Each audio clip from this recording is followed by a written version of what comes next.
Mga kabunyog, mga kababayan, magandang araw po sa inyong lahat. Welcome po sa isa na namang episode ng ating talakayan dito po sa aking bagong-bagong social media platform, Veritas YouTube channel. Mayroon din po tayong Veritas Facebook page. Kaya kung hindi pa po kayo nakasubscribe sa Veritas YouTube channel natin, subscribe na po kayo. Kung hindi pa po kayo nakafollow sa Veritas Meta or Facebook page, follow na po kayo. Dito po, nagdi-discuss ako ng piling-piling topic. Yung gusto kong ma-discuss sa inyo, hindi ko pa po tayo nadi-discuss sa iba kong social media platforms. Gusto kong kayo ang unang makapanood nito sa Veritas YouTube channel at Veritas Facebook page. Dahil gusto ko malaman ninyo ang katotohanan dahil ang katotohanan ang magpapalaya sa ating bayan. O ito, ang napili kong topic ngayon, natakot na naman si Marcoleta sa debate kay Carpio. Kung ano-ano na naman ang kondisyon nito. May pinost kasi ngayon si Rodante Marcoleta. Kasi 'di ba tinanggap ni retired senior associate Justice Carpio. Tinanggap ni retired senior associate Justice Carpio yung hamon niya. Kahit nga ako hindi ko inaasahan tatanggapin ni retired senior associate Justice Carpio kasi retired senior associate justice siya. Bakit naman siya papatol kay Marcoleta? Tatlo yung hinamon ni Marcoleta. Si Professor J. Batong Bakal na isang maritime law expert, si Commodore J. Tariela, yun yung mga hinamon ni Marcoleta at saka si retired senior associate Justice Carpio. Yung dalawa, si Tariela at saka si Professor J. Batong Bakal, hindi. Kasi sabi ni Commodore J. Tariela at ni Professor J. Batong Bakal, ang mga pagdidebatehan ay mga principles, doctrines tungkol sa West Philippine Sea, Kalayaan Island Group na hindi naman dapat na pinagdidebatehan eh. Settled na yan. Kumbaga mga settled na yan na mga bagay, hindi na yan dapat subject sa debate. Kaya sabi ni Commodore J. Tariela, bakit? Ano pang pagdidebatehan? Ganon din yung point ni Professor J. Tariela. Pero si retired senior associate Justice Carpio, pinagbigyan si Marcoleta. Sabi naman kasi ni retired senior associate Justice Carpio, para ma-educate si Marcoleta. Para daw ma-educate si Marcoleta at maipakita sa ating mga kababayan na manunood ng debate nila na kung ano ang totoo sa West Philippine Sea at sa Kalayaan Island Group na issue na yan. Kumbaga, once and for all, ma-educate si Marcoleta at pangalawa, malaman talaga ng ating mga kababayan ano ang totoo dyan sa West Philippine Sea issue na yan at Kalayaan Island Group issue. Kumbaga educational ang gusto ni retired senior associate Justice Carpio. Kaya kahit na retired associate justice siya, pero sige, pagbibigyan niya daw si Marcoleta. Ngayon, may post na naman si Marcoleta. May post na naman si Marcoleta. Hindi daw siya sang-ayon doon sa dalawang conditions, doon sa dalawang sinabi ni retired senior associate Justice Carpio. Hindi siya sang-ayon. Kung magdidebate daw sila, wala daw yung limit. Ganito kasi ang paliwanag ni retired senior associate Justice Carpio. Parang payag siya sa debate. Pero ang propositions o ang issues na i-resolve ay ito lang. Ito lang. Totoo nga ba talaga ang West Philippine Sea o invention lang natin yan? Kasi ang contention ni Marcoleta, invention lang natin yan. Wala naman talagang West Philippine Sea. So kumbaga, ang unang isyong pagdidebatehan, sabi ni retired senior associate Justice Carpio, totoo nga ba talaga ang West Philippine Sea? Legal ba yan? O invento lang natin yan? Wala naman talagang West Philippine Sea. Yun ang unang issue.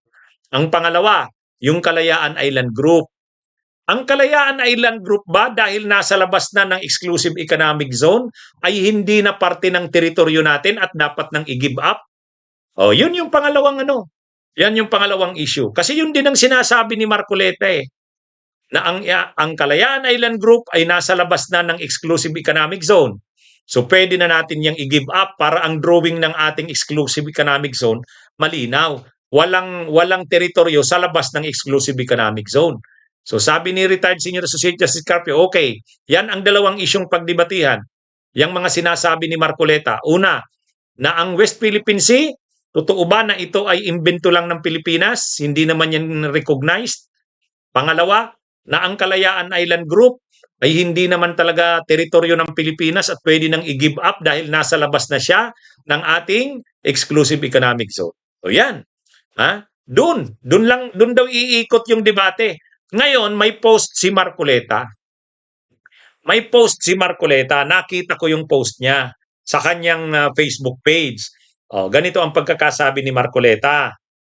Mga kabunyog.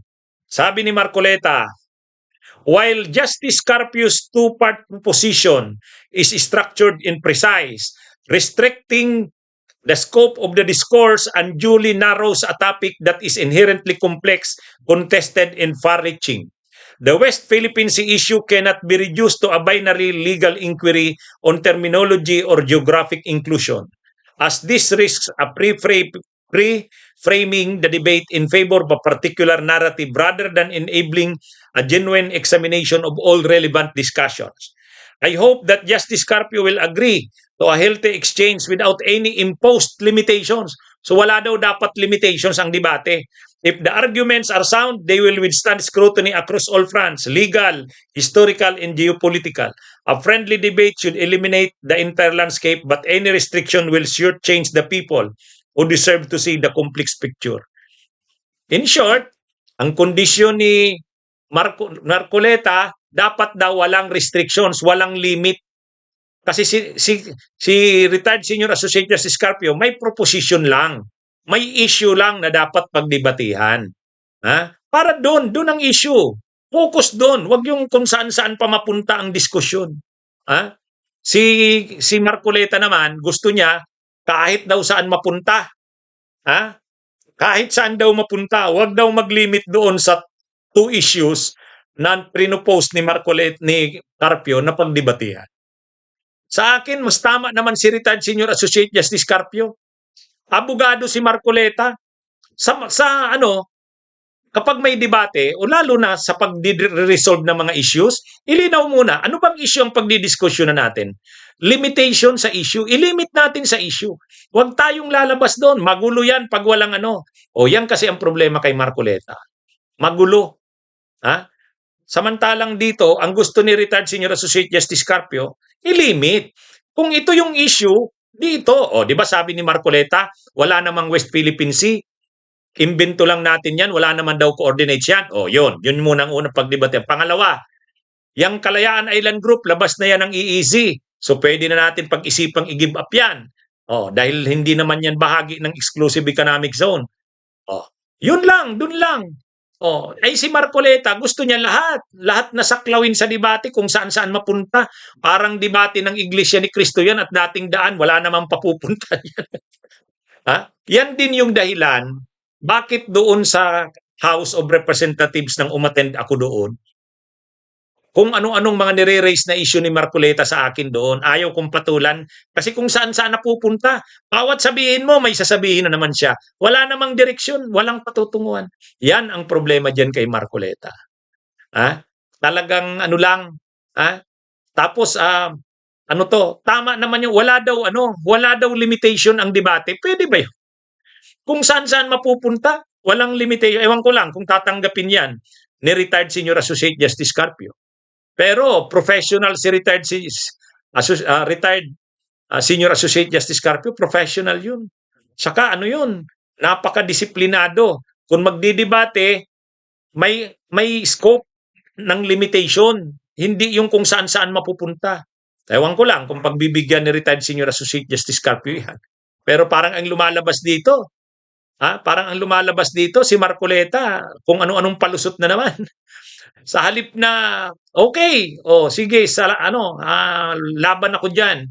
Kasi inano na siya Tinanggap na ni retired Senior Associate Justice Carpio yung hamon niya. Tapos ngayon may kondisyon na naman siya. Tapos yung kondisyon niya, wala daw limitation ang debate kung kahit saan daw mapunta. Parang kahit pwedeng pag-usapan. Pwede ba yun? Anyway, abangan natin. Pero ako tingin ko lang, yang mga style na yan ni Marcoleta na kung ano-ano na naman kondisyon ang ini-impose, ha? Malamang natatakot na itong Marcoleta na 'to. Alikabok kasing kakainin niya 'pag nagdebate sila, eh, ha? Okay, mga kabunyog, mga kababayan, ang katotohanan ang magpapalaya sa ating bayan.